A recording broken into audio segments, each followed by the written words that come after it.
Assalamualaikum warahmatullahi wabarakatuh.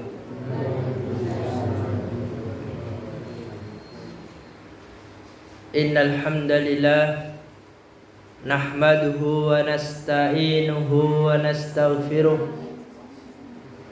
wa na'udzu billahi min shururi anfusina wa sayyiati a'malina. Man yahdihillahu fala mudilla lahu wa man yudlil fala hadiya lahu.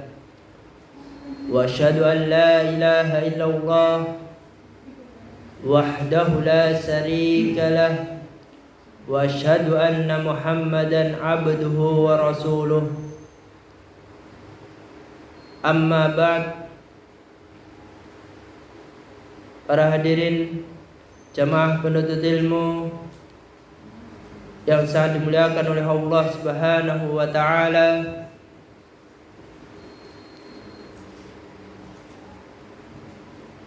pada malam yang berbahagia ini kita akan melanjutkan belajar bersama-sama kita menggunakan kitab Al-Jadid fi Syarhi Kitab Tauhid. Dan sebelum memasuki belajar bersama-sama, mari kita baca basmalah bersama-sama. Bismillahirrahmanirrahim. Adapun topik pembahasan belajar bersama-sama pada malam hari ini melanjutkan topik minggu kemarin yang berkaitan dengan babu majaa fi dzabhi li ghairillah. Bab yang berkaitan dengan hukum penyembelihan untuk selain Allah.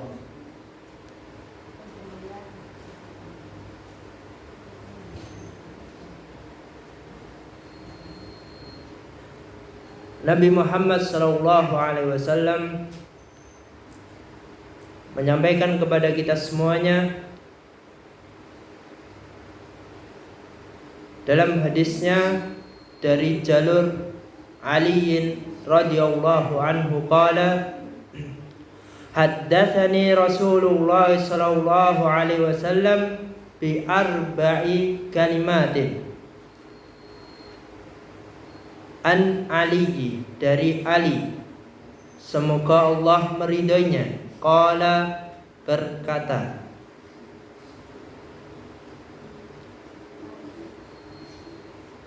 haddatsani Rasulullah sallallahu alaihi wasallam bi arba'i kalimatin. Rasulullah sallallahu alaihi wasallam berpesan kepada Ali dengan 4 nasihat. Bi arba'i kalimatin. Nasihat yang pertama, la'anallah man dabaha li ghairillah.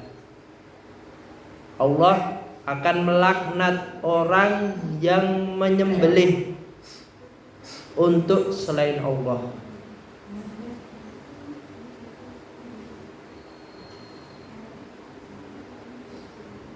Yang kedua, la'anallah man la'ana wa walidayhi. Allah akan melaknat anak yang melaknat kedua orang tuanya, yang tidak mau berbakti kepada kedua orang tuanya. Yang ketiga, la'anallah man awa muhadditsan atau muhditsan. Allah akan melaknat orang yang melindungi. Muhadditsan atau muhditsan, orang yang jahat.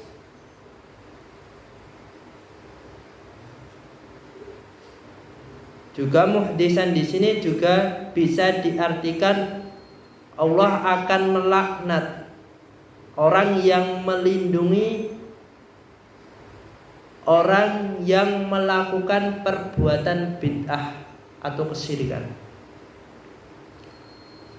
Yang keempat, la'anallah min ghairi mana fil ardi.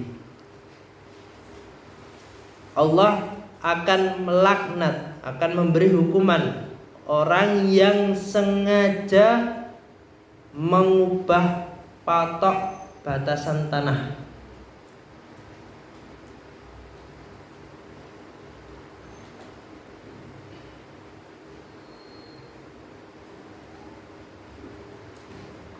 Adapun faedah dari hadis ini,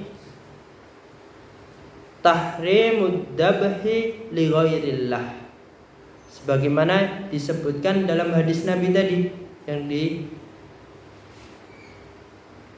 diberikan atau yang dinasihati kepada sahabat Ali, itu diawali dengan la'anallah man dabaha li ghairillah. Allah itu akan memberi hukuman, akan melaknat orang yang menyembelih untuk selain Allah. Jadi perbuatan syirik itu merupakan kezaliman yang sangat besar. Makanya dalam hadis ini yang pertama kali ditekankan la'anallah man dabaha li ghairillah. Allah akan melaknat orang yang menyembelih untuk selain Allah. Seorang muslim, jika dirinya menyembelih suatu hewan, baik itu ayam, kambing, atau sapi, atau yang lainnya, ditujukan kepada selain Allah, asyirku akbar, itu termasuk syirik besar.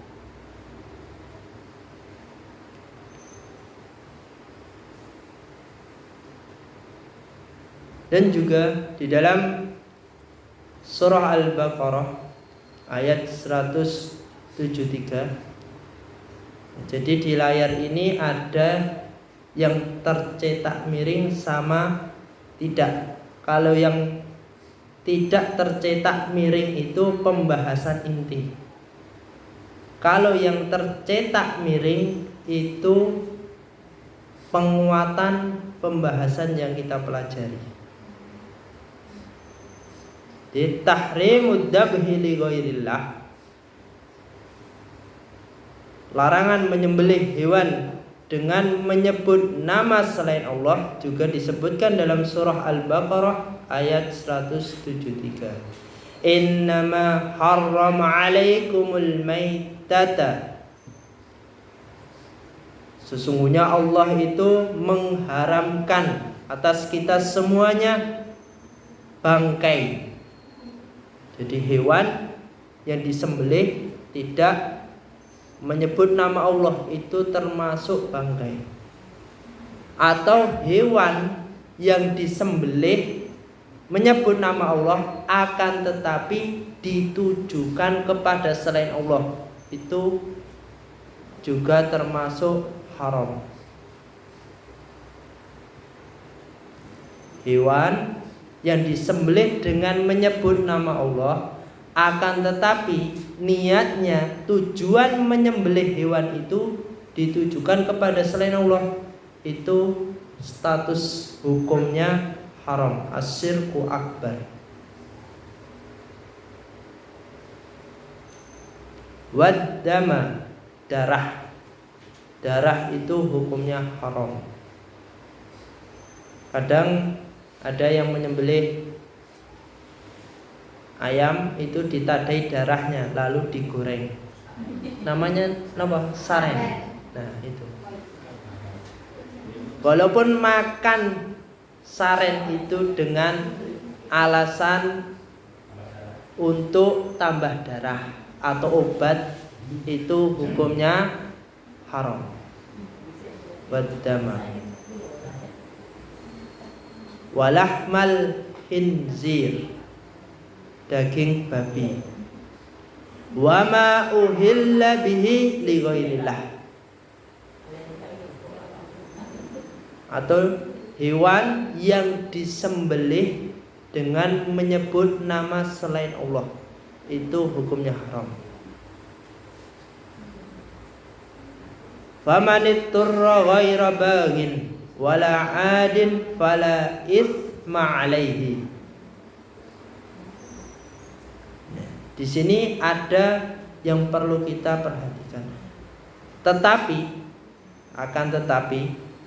famanitturra, siapa yang terpaksa untuk memakan keempat hal ini, bangkai, darah, daging babi dan daging hewan yang disembelih dengan menyebut nama selain Allah, memakannya gara-gara terpaksa, wala 'adin fala itsma 'alaihi, makanya itu juga bukan karena menginginkannya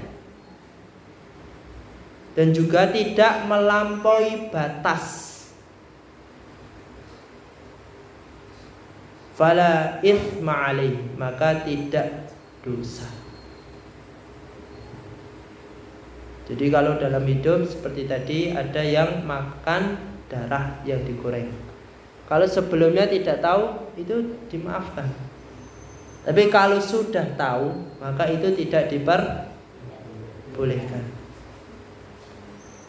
Fala itsma 'alaihi, maka baginya tidak mendapatkan dosa.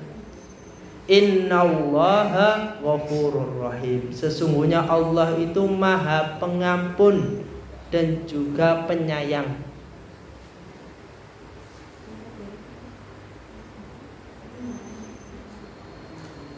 Tahrimud dabhi li ghairillah.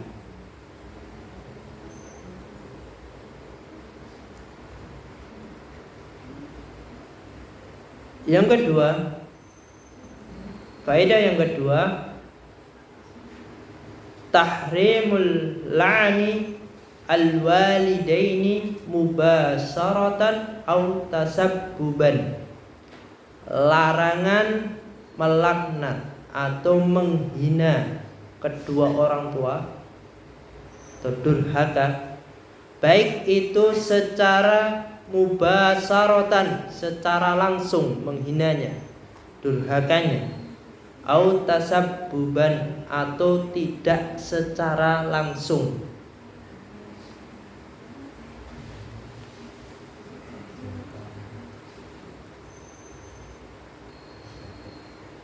Dalam faedah nomor 2 ini dijelaskan di dalam hadis Nabi Sallallahu Alaihi Wasallam, ini menguatkan dalil yang tercetak tidak miring tadi. An Abdullah ibnu Amrin, dari Abdullah bin Amr, semoga Allah meridhoinya, qala, berkata, qala Rasulullah sallallahu alaihi wasallam, Rasulullah sallallahu alaihi wasallam bersabda, inna min akbaril kabair ayyal anar rajulu walidayhi. Sesungguhnya, inna min akbaril kabair, sesungguhnya yang termasuk di antara perbuatan dosa besar, ayyal anar rajulu walidayhi, seseorang melaknat kedua orang tuanya sendiri atau tidak berbakti. Qila ya Rasulullah, beliau ditanya lagi, wa kaifa yal'anur rajulu walidayhi, bagaimana mungkin seorang anak itu tega melaknat, menghina, durhaka kepada kedua orang tuanya? Qala yasubbur rajulu aba rajuli fayasubbu abahu wa yasubbu ummahu. Maka beliau menjawab, Rasulullah sallallahu alaihi wasallam, yasubbur rajul, seseorang itu memaki atau menghina ayah orang lain, fayasubbu abahu, kemudian orang tersebut membalas mencela ayah atau ummahu atau ibunya yang memaki tadi. Itu yang pertama. Coba dilihat hadisnya di layar. Yang pertama tadi, inna min akbaril kabair, yang sesungguhnya yang termasuk dosa besar itu durhaka, melaknat, menghina kedua orang tuanya. Sekarang banyak yang seorang anak itu terpengaruh dengan perkembangan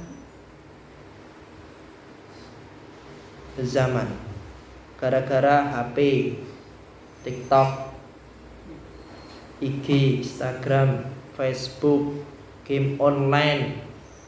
Seorang anak berani membentak orang tuanya. Seorang anak berani ketika diperintah, disuruh orang tuanya, nak tolong dan sholat 5 waktu, HP-nya ditinggal dulu. Koseh toh Pak Bu, ini asik ini. Ada juga seorang anak yang larut malam sampai jam 2 malam baru tidur. Ketika sekolah ngantukan. Secara tidak langsung seorang anak ini durhaka kepada orang tuanya.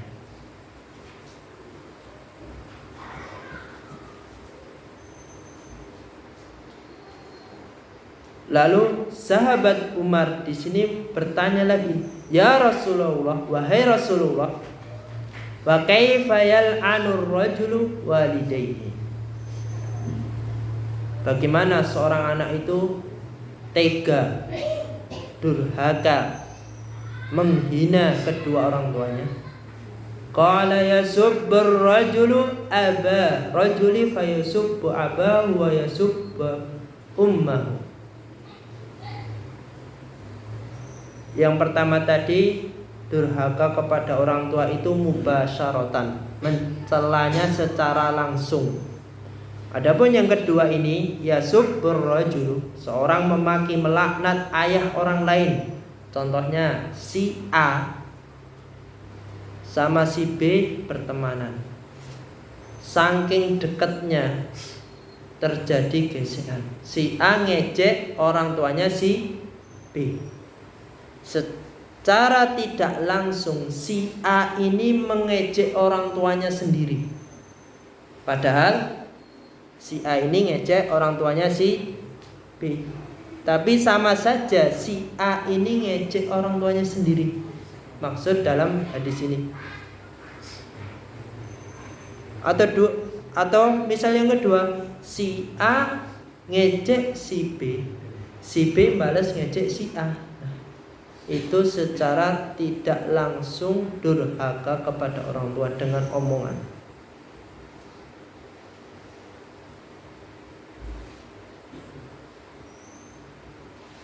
Faedah yang ketiga, tahrimu munasarati al-mujrimin warridha bil bidah. Larangan untuk membantu atau membela para pelaku kejahatan,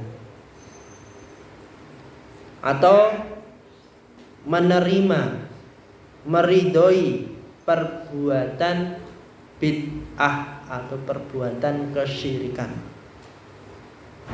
Jadi seorang muslim yang sejati, kalau dia ngakunya mentauhidkan Allah dengan cara yang lurus, pasti dia tidak akan membela para pelaku kejahatan, para pelaku perbuatan bid'ah atau kesyirikan.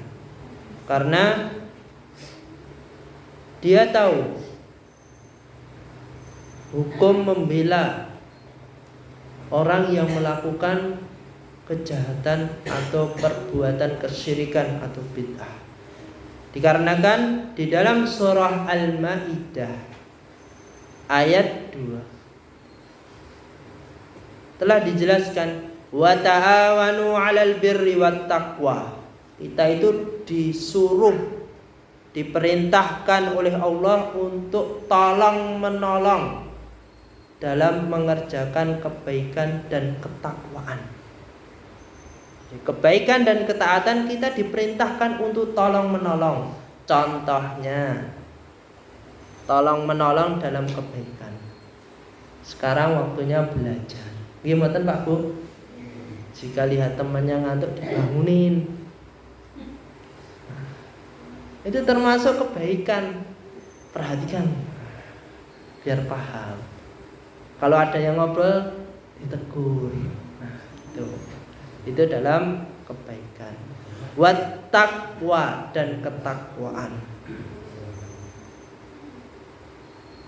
Jadi dalam tolong menolong itu diperintahkan untuk mengerjakan kebaikan dan ketakwaan. Wala ta'awanu 'alal itsmi wal udwan. Dan jangan tolong menolong dalam perbuatan dosa atau permusuhan.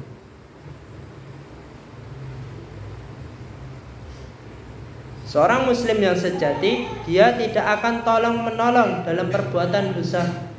Contohnya, tetangganya mengadakan acara nyewu buat orang yang meninggal.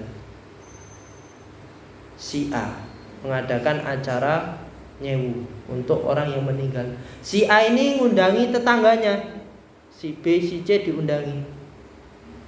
Kalau si B, si C ini tahu ilmunya, dasar ilmu tauhid, bahwasanya sejatinya tidak boleh tolong menolong dalam perbuatan dosa, asyirku akbar terutama, pasti dia tidak akan datang, tidak akan membantu.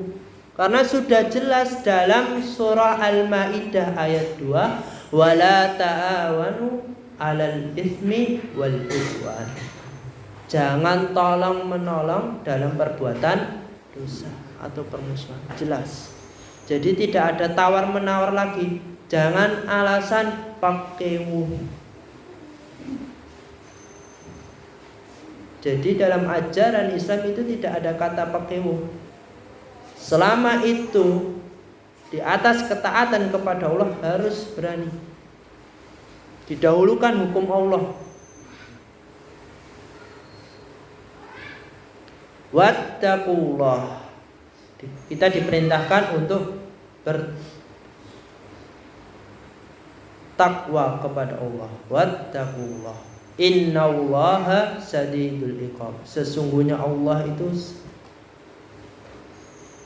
sangat berat siksaannya, hukumannya terhadap orang-orang yang melakukan perbuatan dosa, terhadap orang-orang yang tolong menolong dalam perbuatan dosa atau perbuatan kebid'ahan atau kesyirikan.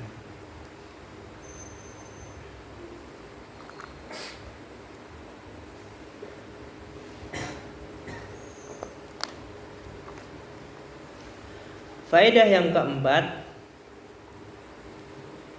tahrimut taghyiri al-marasimi iktisabil aradil ghaib. Larangan mengubah patok atau batas tanah bertujuan untuk merampas atau mengambil hak orang lain, sebagaimana dalam hadis yang tercetak tidak miring tadi, hadis utamanya. Tahrim, larangan mengubah patok batas tanah.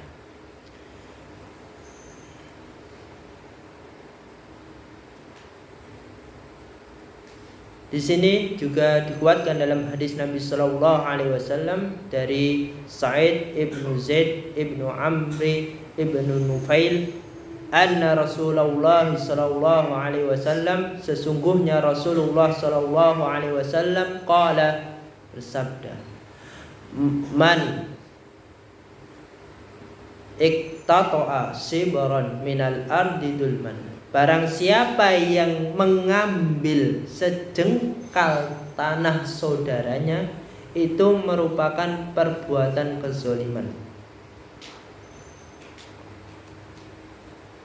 Tawwaqahullah iyyahu yaumal qiyamah, maka Allah itu akan menghimpit bagi orang yang mengubah patok tanah dengan 7 lapis bumi pada hari kiamat nanti.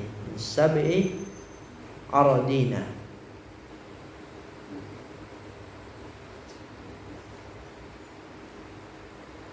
Jadi mengubah patok tanah, mengambil hak orang lain itu tidak diperbolehkan. Ini sering terjadi ketika pembagian warisan. Sampai ada yang kakak adik itu gelut gara-gara warisan, mengubah patok tanah aradina. Padahal itu merupakan perbuatan dosa besar, tahrim, larangan.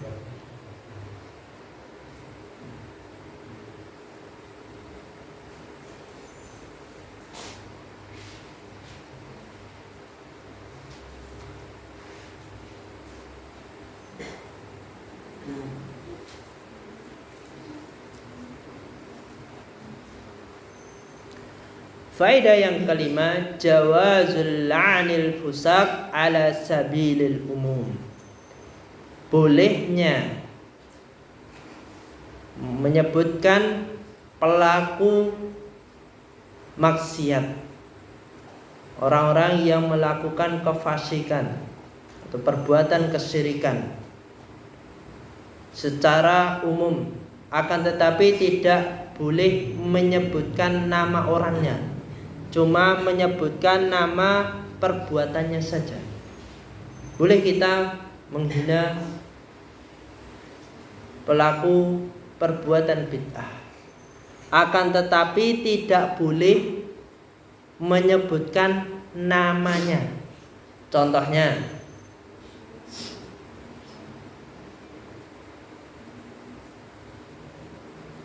sholawat yang diiringi dengan musik. Sekarang kan sering didengarkan, apalagi area sini. Kadang sholawat yang diiringi dengan terbana, itu tidak diperbolehkan, karena itu tidak dicontohkan oleh Nabi. Kita mengatakan itu perbuatan bid'ah, akan tetapi tidak boleh menyebutkan orang yang melakukan.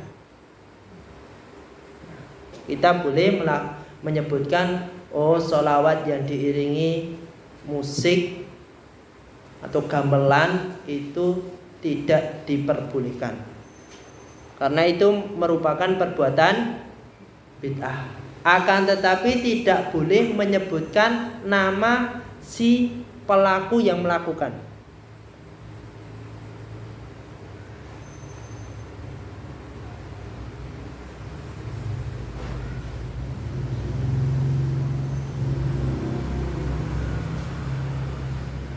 Adapun faedah yang keenam, idam syirki wa in kana qalilan.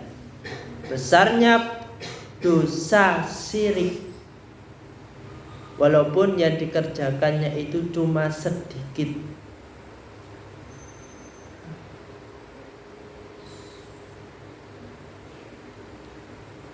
Jadi besar atau kecilnya perbuatan syirik itu kedudukannya sama saja, bisa membatalkan keislaman seseorang. Al-bid'ah, perbuatan kebid'ahan, sebagaimana yang dijelaskan di dalam surah An-Nisa ayat 48. Innallaha la yaghfiru ay yushraka bih. Inna, sesungguhnya Allah itu tidak akan mengampuni dosa seseorang karena menyekutukan Allah dengan melakukan perbuatan kesyirikan. atau kebid'ahan. Jadi orang yang melakukan perbuatan syirik, baik itu besar atau kecil, itu bisa membatalkan keislaman. Karena sudah dijelaskan oleh Allah, la yaghfiru, tidak akan diampuni.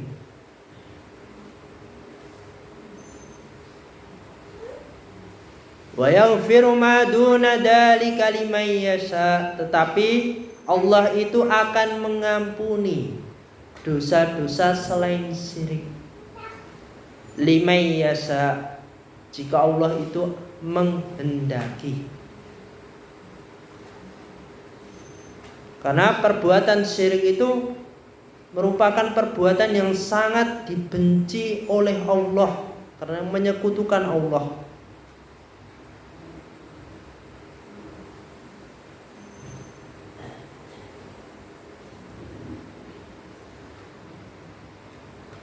Orang yang melindungi orang yang melakukan kesyirikan atau kebid'ahan, walaupun cuma mendukung dengan omongan saja, itu sudah termasuk melakukan perbuatan kesyirikan. Cuma sekedar omongan, mendukungnya cuma sekedar omongan, bukan perbuatan, itu sudah termasuk melakukan perbuatan kesyirikan. Bahkan pelaku perbuatan kesyirikan atau kebid'ahan dengan orang yang minum khamar, yang memakai ganja atau mbako gorila, atau orang yang melakukan perbuatan zina, itu malah lebih baik daripada orang yang melakukan perbuatan kesyirikan atau kebid'ahan. Karena dalam surah An-Nisa tadi, innallaha la yaghfir ayyushraka bih, sesungguhnya Allah itu tidak akan mengampuni dosa perbuatan kesyirikan. Wa yaghfiru ma duna dzalika liman yasha, akan tetapi Allah bisa mengampuni bagi orang yang melakukan perbuatan selain syirik. Wa may yusyrik billah faqad iftara itsman adiman. Karena menyekutukan Allah itu merupakan perbuatan dosa yang sangat besar. Dalam ayat surah An-Nisa, di sini ada kalimat iftara. Iftara itu kebohongan atau kezaliman. Jadi orang yang melakukan perbuatan kesyirikan atau kebid'ahan itu merupakan orang yang melakukan kezaliman yang sangat besar.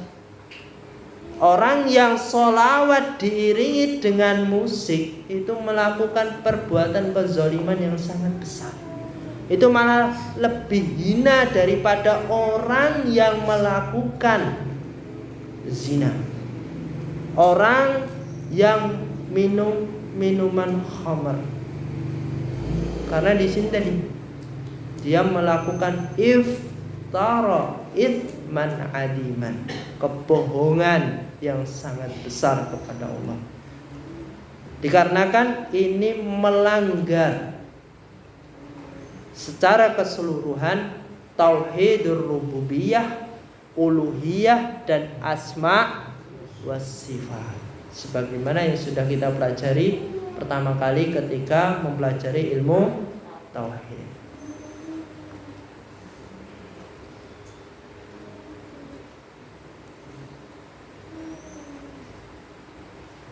Tapi dalam surah An-Nisa di sini ayat 48 juga ada penjelasan bagi pelaku dosa besar, perbuatan kesyirikan. Jika dia belum mendapatkan hidayah, lalu mendapatkan hidayah, lalu taubat dengan taubatan nasuha, dengan taubat tenanan, itu bisa diampuni kalau Allah meridhoi dengan syarat tobat secara total. Akan diampuni oleh Allah. Sebagaimana yang terdapat di dalam faidah yang nomor 7, annal jannah wan nar maujadatani, bahwasannya surga dan neraka itu benar-benar ada. Sebagaimana diperintahkan kepada kita di dalam surah Ali Imran ayat 133, kita diperintahkan wasari'u ila maghfiratin mir rabbikum. Wasari'u, kita diperintahkan untuk bersegera menuju ampunan Allah.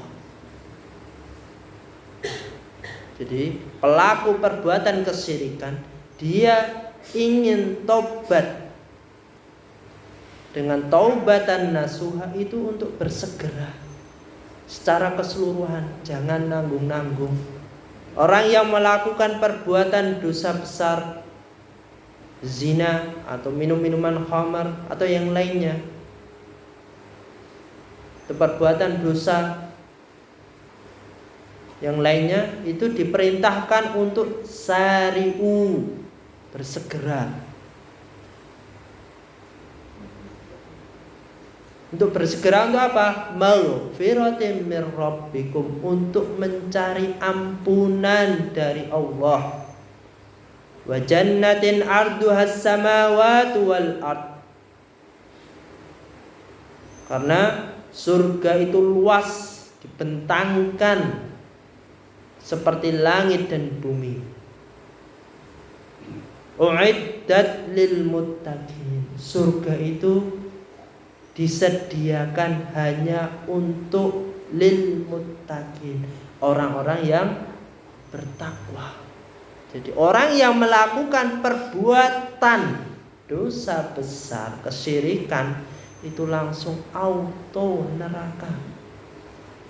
Asyirku akbar. Orang yang melakukan menyembah kuburan, pohon besar, kalau dipahami dari ayat ini, auto neraka. Karena al-jannah, surga itu disediakan uiddat lil muttaqin, bagi orang yang bertakwa.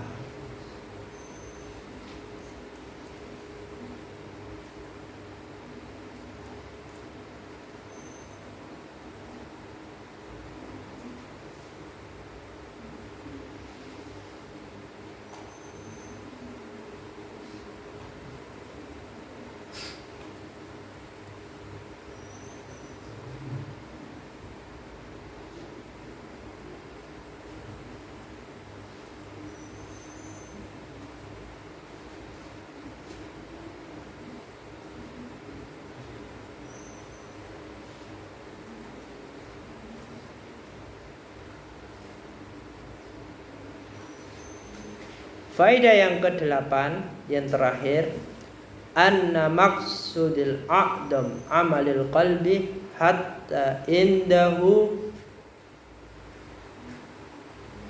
ibadatul awthan, bahwa tujuan yang paling utama pada diri seseorang itu amalan hati. Hatta indahu ibadatul awthan, karena ini juga diakui bagi orang-orang yang menyembah berhala. Wa ya'buduna min dunillah ma la yadurruhum wa la yanfa'uhum. Orang-orang yang melakukan perbuatan kesyirikan itu menyembah selain Allah, apa yang tidak bisa mendatangkan bahaya dan tidak bisa mendatangkan atau memberikan suatu manfaat. Wa yaquluna haula'i sufa'auna 'indallah, maka mereka juga berkata, mereka sesembahan itu yang akan menolong di hadapan Allah, berhala-berhala yang disembahnya tadi. Qul atunabbi'una Allah bima la ya'lamu fis samawati wal ard. Katakanlah, apakah kamu akan memberitahukan kepada Allah sesuatu apa yang di langit dan di bumi yang tidak diketahui? Subhanahu wa ta'ala amma yusrikun. Subhanahu, maha suci, wa ta'ala, maha tinggi Allah, amma yusrikun, apa yang mereka persekutukan. Subhanahu. Jadi hati itu perlu dijaga, sebagaimana yang sudah kita pelajari dalam hadis arba'in nomor berapa dulu Pak Bu?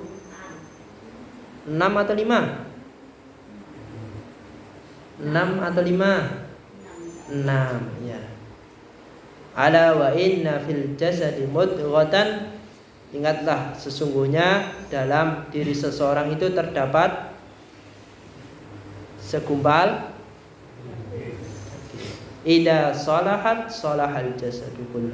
Apabila segumpal itu baik, maka seluruh tubuhnya ikut baik juga. Wa idza fasadat, apabila segumpal tadi rusak, maka seluruh tubuhnya itu ikut rusak. Ala wahya, ingatlah, segumpal tadi itu adalah al-qalbu, hati. Alhamdulillah.